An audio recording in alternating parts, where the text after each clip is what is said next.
Hello বন্ধুরা, আমি সুস্মিতা। নতুন আরও একটা ব্লগ ভিডিওতে সবাইকে স্বাগত জানাই। নতুন আরও একটা দিন তোমাদের সাথে শুরু করলাম। কে কোথা থেকে ভিডিওটা দেখছো এবং কেমন আছো অবশ্যই কিন্তু কমেন্ট করে জানিও। দিনটা হচ্ছে বৃহস্পতিবার, আর সকালবেলা এখানে ঘুম থেকে উঠে আমার যে লেবু জলটা রেগুলার খাই সেটাই এখানে করে নিচ্ছি। আর এখন তো সকালবেলা উঠে প্রথম কাজটাই হচ্ছে রান্নাঘরে। আগেও যদিও খুব একটা রান্নাঘরে ছিল না, হয়তো ঘর ঝাঁট দেওয়া, ঘর মোছা, এই সমস্ত কাজকর্মগুলো ছিল, কিন্তু এখন সবার প্রথমে কাজগুলোই হয়ে গেছে হচ্ছে এটা আর কি। তো যাই হোক, ওদিকে লেবু জলটা খেয়ে এদিকে যে আগের দিন রাতের যে বাসনপত্রগুলো ছিল সেগুলোকে এদিকে গুছিয়ে নিচ্ছি। আর খুব একটা আমরা যে ধীর গতিতে মানে রোজকার যে জীবনে চলি, কোনো একটা দিন কিন্তু খুব অলসতা বা কোনো একটা দিন কিন্তু মনে হয় যে আজকের একটা দিন ছুটি বা রেস্ট বা এই নিয়মটা যদি আজকের দিনটা একটু স্কিপ করা যায়, এরকম মনে হয় আর কি। তো যেহেতু সকালবেলা উঠে ব্রেকফাস্ট বানানোর অভ্যাস ছিল, কিন্তু পুরোপুরিভাবে মানে ভাত করার অভ্যাসটা ছিল না, তাই দিন 2-3-4 করার পরে মনে হচ্ছে যে আজকে যদি সকালবেলাটা একটু রেস্ট পাওয়া যায় আর কি।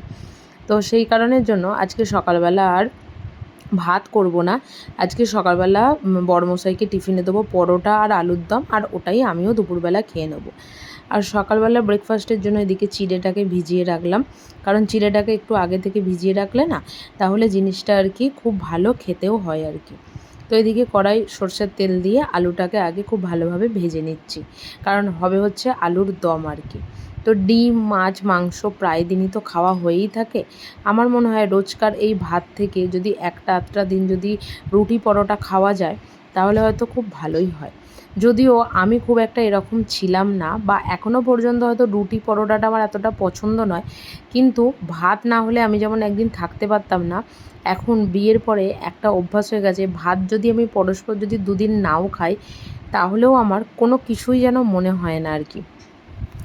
সবটাই হচ্ছে মানুষের অভ্যাসের ওপর আর কি ডিপেন্ড করে। তো যাই হোক, এদিকে আলুটা ভেজে তুলে নিয়েছি, আর এদিকে একটু গোটা গরম মশলা, গোটা জিরে আর একটু শুকনো লঙ্কা ফোড়ন দিয়ে, পেঁয়াজ, টমেটো, কাঁচা লঙ্কা দিয়ে এদিকে মশলাটা একটু কষিয়ে নিয়ে তার মধ্যে আলুটাকে দিয়ে দিলাম। আর আলুটা যেহেতু খুব ভালোভাবে তেলে ভেজে নিয়েছিলাম, তাই তরকারিটাও খুব তাড়াতাড়ি আর কি রান্না হয়ে যাবে। তো ওপর থেকে দিয়ে দিলাম হচ্ছে অল্প একটু ধনেপাতা কুচি, আর একটু সাইডে গরম জল করে নিয়েছিলাম। আমার মনে হয় যে এই গরম জল দিলে তরকারিতে তার টেস্টটা কিন্তু একটু অন্য রকম বা ঠিকঠাকই থাকে। আমার মতন কে একমত অবশ্যই কিন্তু কমেন্ট করে জানিও। যাই হোক, এদিকে আলুর দমটা হয়ে গেছে, মানে হতে দিলাম আর কি। তো এদিকে দেখো আলুর দমটা মোটামুটি হয়েই গেছে, আলুগুলোও এদিকে সেদ্ধ হয়ে গেছে। আর পরোটাটা করব হচ্ছে গরম গরম, কারণ ঠান্ডা হয়ে গেলে ওটা খুব একটা ভালো লাগবে না। তো তাই জন্য এদিকে ঘরটা গোছাতে চলে এসেছি। আর এই যে জিনিসপত্রগুলো দেখছো, জানোই এগুলো আমার খুব কাজের জিনিস। এখানে বসে বসে কাজটা করি বেলায়, তাই এখানেই টুকিটাকি যেগুলো রেগুলার লাগে সেগুলো এখানেই রেখে দিই আর কি। তো এদিকে জানলাটা একটু মুছে নিচ্ছি, প্রচণ্ড পরিমাণে ধুলো পড়েছে, যেহেতু এদিকটা বাইরের দিক, আর চারিদিকে না প্রচণ্ড ধুলো। আমাদের ওদিককার মতন এখানে অত গাছপালাও নেই, মানে চারিটার দিক শুধুমাত্র খালি রাস্তা আর লোকের জায়গা জমি, প্রচণ্ড ধুলো আর কি। তো যাই হোক, বিছানাটা এদিকে পরিষ্কার করে তুলে নিলাম। তবে আজকে রুমটা করব হচ্ছে ডিপ ক্লিন। তার কারণ হচ্ছে এই যে সাইডটা দেখছো, এই সাইডের আমি যেটাকে সরাচ্ছি আপাতত আলমারিটা, এটা অনলাইন থেকে যদি বা কেনা, এটা একদম ওই লাইট বোর্ডটার কাছে ছিল আর কি। তো গরমকাল পড়তে কুলারটা বাইরে থেকে ঘরের মধ্যে নিয়ে আসা হয়েছে, তাই রোজ এই কুলার সরিয়ে ওই আলমারিটা সরিয়ে পরিষ্কার পরিচ্ছন্ন করাটা একদমই সম্ভব নয়। আর আগে যেখানে থাকতাম সেখানে কুলারটা একদম সামনাসামনি থাকতো, তাই একদিন অন্তর অন্তর বা রোজই বলতে পারো, যখনই সময় পেতাম কুলারের এই প্লেটগুলো, নিচটা পুরো সমস্ত কিছু একদম পরিষ্কার করে মুছে নিতাম, মানে ধুলো পড়তেই দিতাম না। কিন্তু এখন সেটা ওই রেগুলার বার করে পরিষ্কার করাটা খুব অসম্ভব একটা ব্যাপার। আর ভেতরটা দেখছো কী অবস্থা, ওখানটা কোনো একটা দিন কুলারের জল ভরতে গিয়ে নিচে জলটা পড়ে গেছিলো, যে কারণের জন্য ওইখানটা ওরকম দাগও হয়ে গেছে, যদিও মুছলে উঠেই যাবে। প্রচণ্ড ধুলো আর প্রচণ্ড ঝুল পড়েছে জায়গাটা।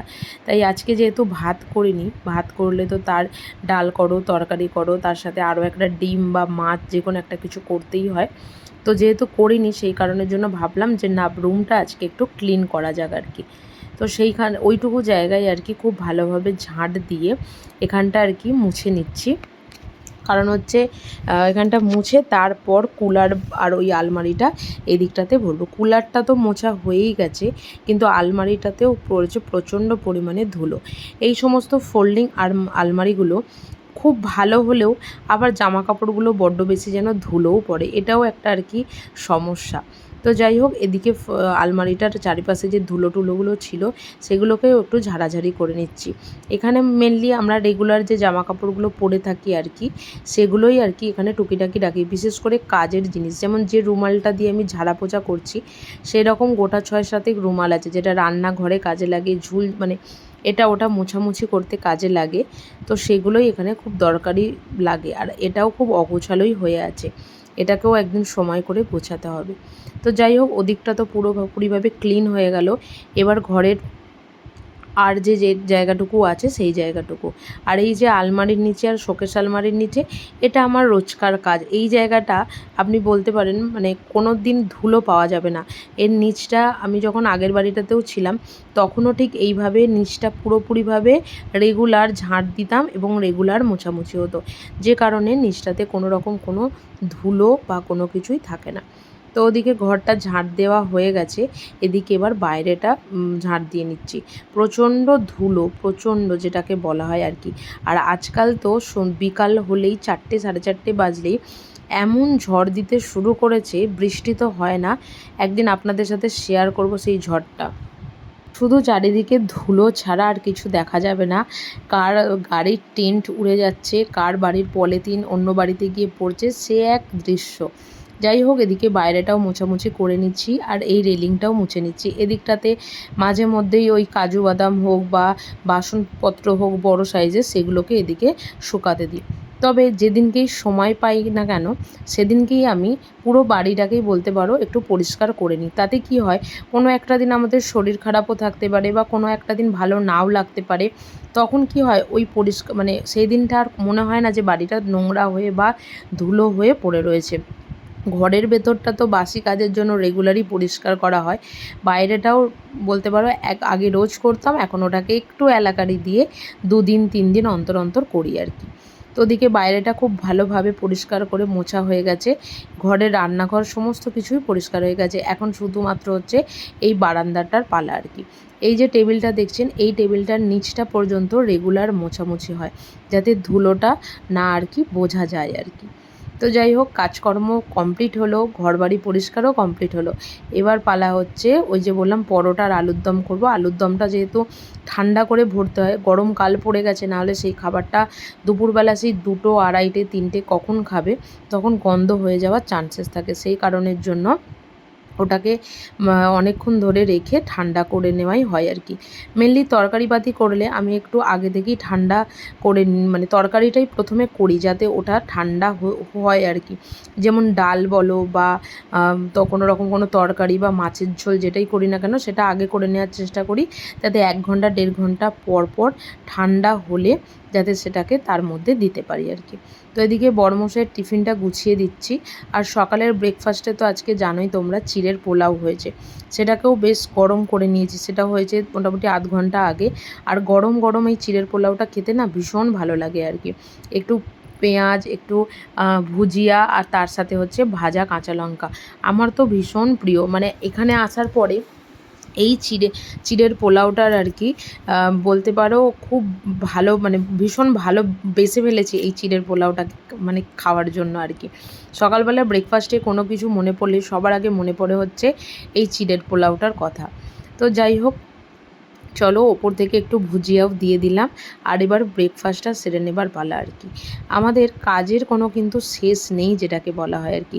টুকটুক টুকটুক করে সকাল থেকে ঘুম থেকে উঠে বাড়ির কিন্তু প্রচুর কাজকর্ম থাকে, তখন মনে হয় যে সত্যি কথা কাজ কিন্তু শেষ হয় না। 2জনের সংসার হোক আর 4জনের সংসার হোক, কাজটা কিন্তু কাজই হয়। অনেকে মনে করে যে মানে দেখেছি যে হ্যাঁ বলে যে না সেরকম কোনো কাজ নেই বা টুকিটাকি কাজকর্ম 2জনের, কিন্তু আমার মনে হয় বাড়িটাকে ক্লিন করে রাখা, পরিষ্কার পরিচ্ছন্ন করে রাখা, ধুলো ঝেড়ে রাখা, এগুলো কিন্তু একটা বিশাল কাজ। যখন মানুষের বাড়িতে একটা পুজো হয় বা কোনো একটা ওকেশানে কোনো একটা কিছু হয়, তখন আমার মনে হয় যে ওই একটা দিন বাড়িটাকে সময় নিয়ে ডিপ ক্লিন করার থেকে একটু একটু করে যদি বাড়িটাকে রেগুলার ক্লিন করা যায়, তাহলে অসুবিধা সেরকম কিছু আর কি হয় না। তো যাই হোক, চলো ব্লগটা এখানেই শেষ করছি। যদি কিছু ভালো লেগে থাকে একটা লাইক করো, একটা শেয়ার করো, চ্যানেলটি সাবস্ক্রাইব করে পাশে থেকো।